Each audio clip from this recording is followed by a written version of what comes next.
Salut les Blondis, aujourd'hui on part à la conquête de l'espace. Mais dans cette aventure, on va utiliser que des armes blanches, ou violet, ou rouge, orange, jaune, ou verte, bleu, ou rose. Bon, tu choisis les couleurs que tu préfères, mais moi, je veux un comme ça pour ma collection. Mais avant de démarrer, c'est pas un peu sombre ici? Ah voilà, comme ça c'est mieux. Effectivement, aujourd'hui, des notions basiques d'escrime adaptées à l'utilisation d'un sabre laser. Donc soyez tous bienvenus à mon humble canal, soyez tous bienvenus à Mon Kit et Montre.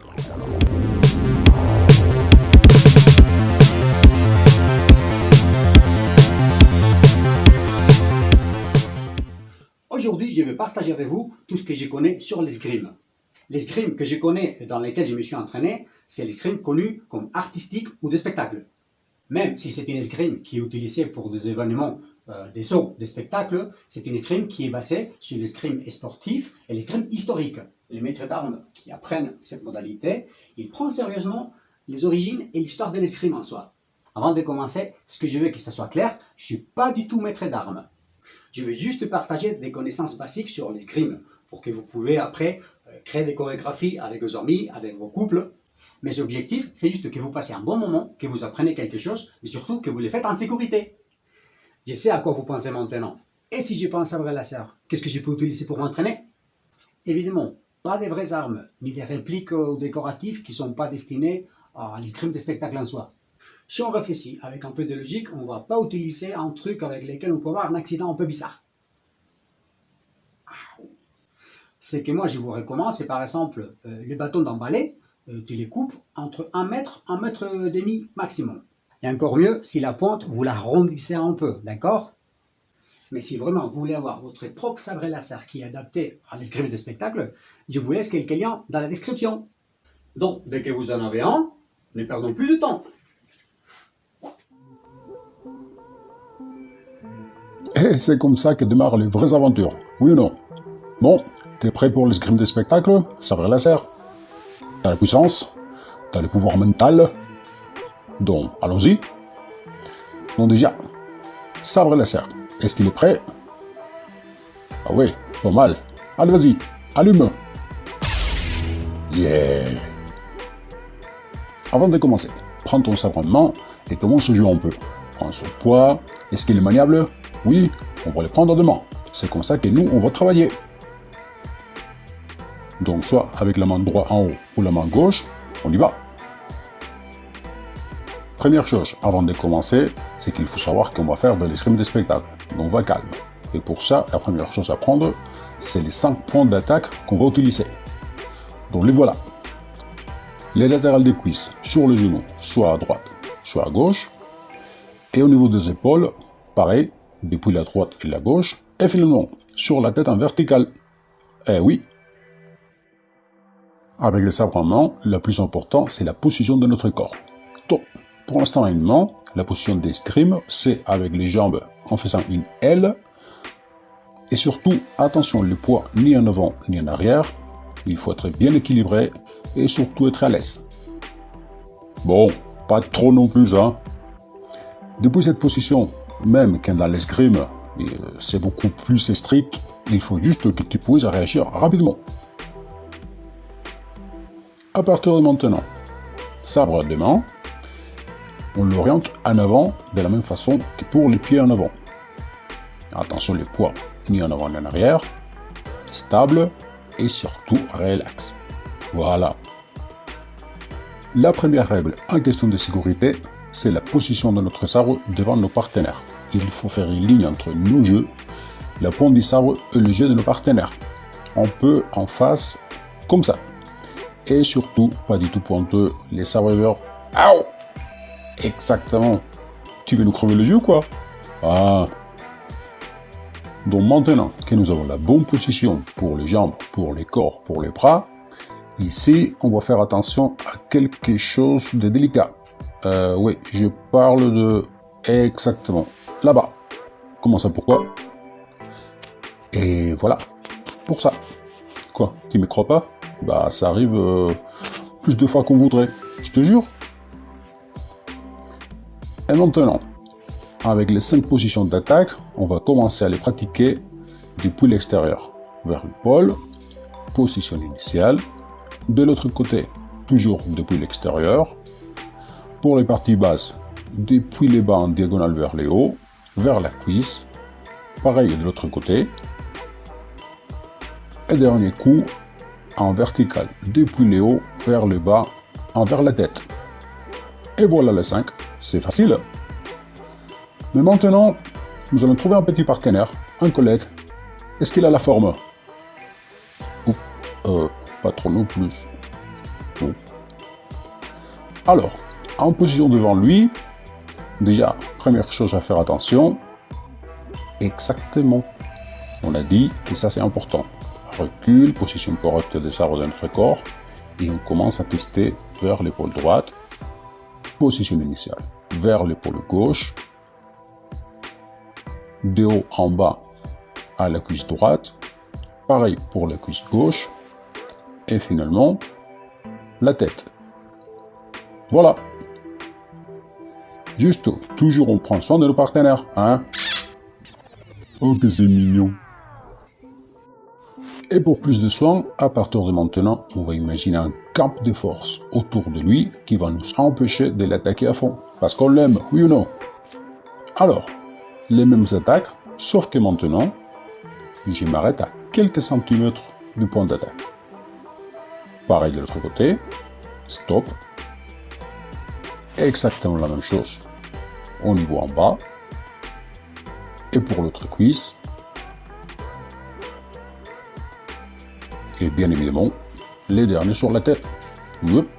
Voilà. Ici, c'est le moment de travailler tous les coups de façon précise et en automatisation. Il faut que vous les répétez jusqu'à ce que ça soit tout seul. Vous ne devez même pas réfléchir aux 100 types de coups. Il doit venir tout seul. Il y a plusieurs façons d'entraîner ça. Soit tout seul, en train d'imaginer la personne devant vous, ou soit par exemple avec des jeux comme, par exemple, je prends mon partenaire qui aura pas de sabre et qui va énumérer chaque point d'attaque avec un numéro de 1 jusqu'à 5. Et ton partenaire, de façon aléatoire, il va dire chaque numéro, de façon que tu devras attaquer le numéro qu'il a dit de la façon la plus rapide, efficace et surtout avec sécurité possible. Donc maintenant, c'est qu'il vous de travailler. Au boulot. Si c'est bon pour les attaques, passons maintenant à la défense. Il y a deux façons de défendre. Soit, juste je mets mon sabre entre moi et l'attaque, ou soit je déplace un peu mon corps dans le sens contraire de l'attaque. Par exemple, si je viens par la gauche, je me déplace vers la gauche en même temps que je mets le sabre au milieu. Comme ça. C'est un peu plus effectif. Pareil de l'autre côté. Exactement la même chose en bas. Soit juste je mets le pied au milieu, ou j'utilise les jambes en déplacement latéral. Les jambes arrière, par exemple, vers la gauche. Et si l'attaque se fait vers la jambe que j'ai en avant, bah pareil, soit juste l'épée, soit je déplace la jambe. C'est pas difficile. Donc maintenant, pour les attaques, on a vu un corps, chacun d'entre eux, de façon directe, sans bouger. C'est pas mal, mais je crois qu'on peut améliorer. Comment on va faire ça? On va utiliser un peu notre corps, surtout au niveau des épaules et des hanches, pour basculer le poids et l'utiliser dans chaque attaque, mais sans bouger les pieds. Là, vous pouvez voir qu'il y a beaucoup plus d'intention, c'est plus effectif et plus joli, et sans bouger les pieds. Essayons avec notre partenaire. Chaque attaque avec la défense qui corresponde, en utilisant nos épaules et nos hanches. Même que le but c'est faire des chorégraphies, c'est bien d'entraîner un peu l'improvisation, surtout pour la personne qui défend en voyant les attaques vous allez automatiser les défenses. Et maintenant, les pieds. On bouge un peu? Allez, vas-y. Pour l'instant, en accompagnant chaque attaque, ce qu'on peut faire, c'est déplacer les pieds en avant pour donner un peu plus d'élan au mouvement. Ou déplacer la pied en arrière, parce que comme ça, nous allons casser un peu la ligne. Un peu d'attaque latérale, ça donne du dynamisme, oui ou non? Et maintenant, le déplacement. Comme on va bouger d'un côté à l'autre, on ne va pas rester sur place tout le temps, non? Alors, depuis la position en L, sans bouger trop en avant ni en arrière, bien et stable, voilà. Il y a 3 types de déplacements. Soit je commence avec le pied en avant, qui va se déplacer, et le pied en arrière va suivre ces mouvements juste après. Il s'avance, comme un ver de terre, exactement. Et marche arrière, exactement pareil, mais à l'envers. C'est les pieds en arrière qui démarrent les mouvements, et les pieds en avant qui les rejoignent. Facile, non? Les pas, bah, juste je donne un pas, sauf que je force pour qu'à la fin, ils finissent dans la même position qu'au début. Ça veut dire la position en L d'escrime. Jusqu'ici c'est facile, oui ou non? Ça complique un peu la vie? Mais si. Les croisements. On a vu que dans l'avance, l'échange ne change pas de place. Et ce qu'on va faire maintenant, c'est les pieds qui sont en arrière, il va se croiser vers l'avant. Mais l'échange, ils ne vont pas changer de sa place. C'est-à-dire l'anche droite, elle reste devant, l'anche gauche, derrière. Et de suite, je développe pour finir à la même position qu'en avant. À l'envers, c'est pareil, sauf que c'est les pieds en avant qui démarrent et les pieds gauche qui étaient en arrière qui vont à l'envers. C'est pas compliqué non plus. Commence à travailler à te déplacer comme ça, du côté droit, du côté gauche, et surtout fais attention, parce qu'on peut se mêler un peu les jambes et commencer à faire des choses un peu bizarres. Comme ici.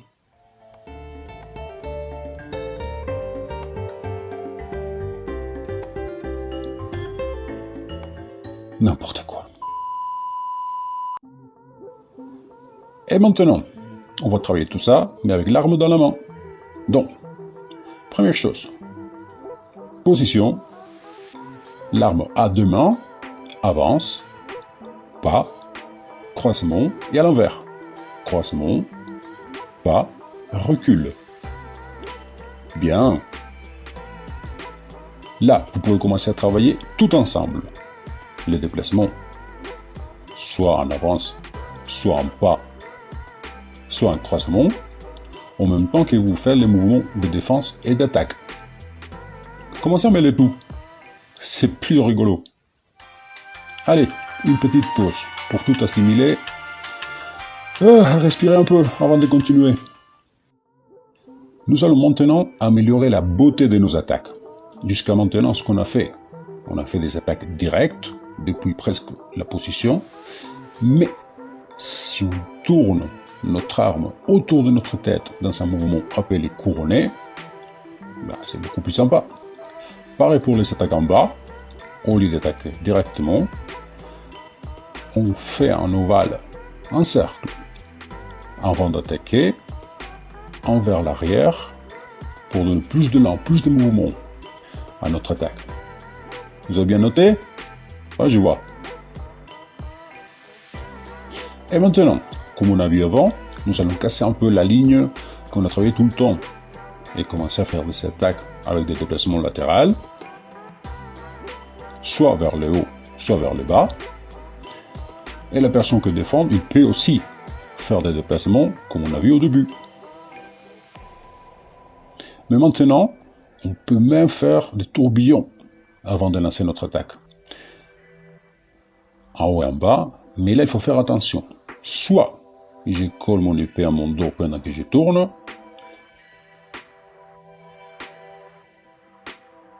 soit j'élève assez haut mon épée pour éviter des accidents. De façon que pendant que je tourne, il n'y a aucun danger de toucher la tête de mon collègue pendant le mouvement. Ouh, vas-y, cours. Encore un exercice rigolo, la danse. Comme dans toute la danse à couple, il y a le numéro 1 qui donne le mouvement et le 2 qui suit. Si le 1 tourne, le 2 tourne à l'envers. Si on fait en avance, le 2 recule. Tourne contre tourne. Pas contre pas.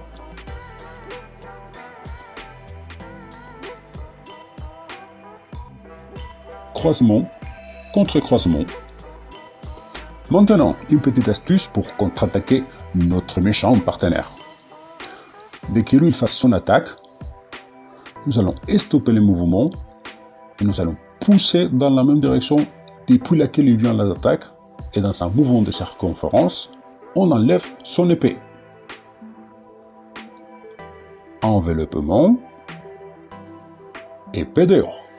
Là, on pourrait contre-attaquer par exemple. C'est la même chose pour les attaques en bas. Je pousse dans la direction dans laquelle l'attaque il arrive, enveloppe dehors.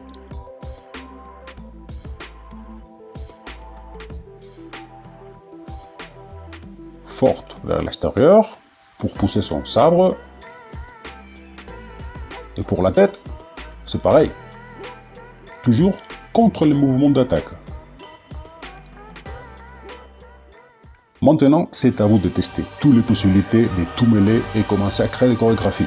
Et plus tard, peut-être on travaillera 2 épées et même double sabre laser.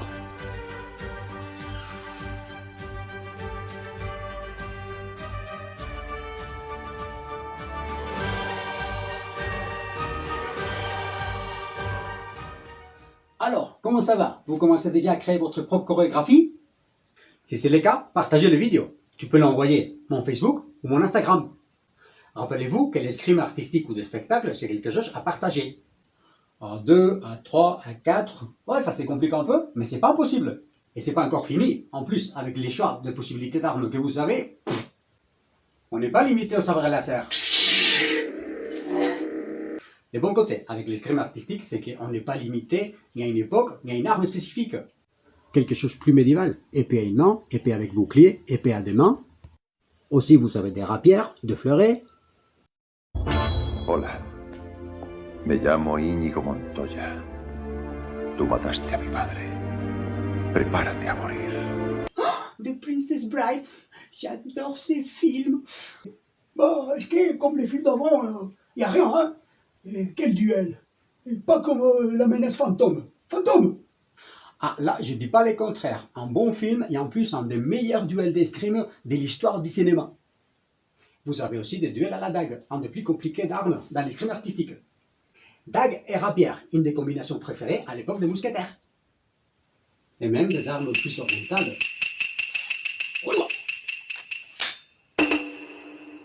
Et ma préférée, les bâtons. J'ai vu même des duels avec des ombrelles. J'ai même vu des duels avec des saucissons. Qui m'a piqué les saucissons? Non mais, ça perd l'hypopète. Mais si vraiment ce qui vous kiffez c'est le sabre laser, il y a des groupes spécialisés en ça. Et ils pratiquent une escrime sportive, ça veut dire des compétitions avec des sabres laser. Et même il y a des compétitions internationales. Cherche sur internet Ludosport et tu verras. Bon, c'est tout pour aujourd'hui. Et n'oubliez pas, filme-moi un like, inscris-toi et soyez méchants.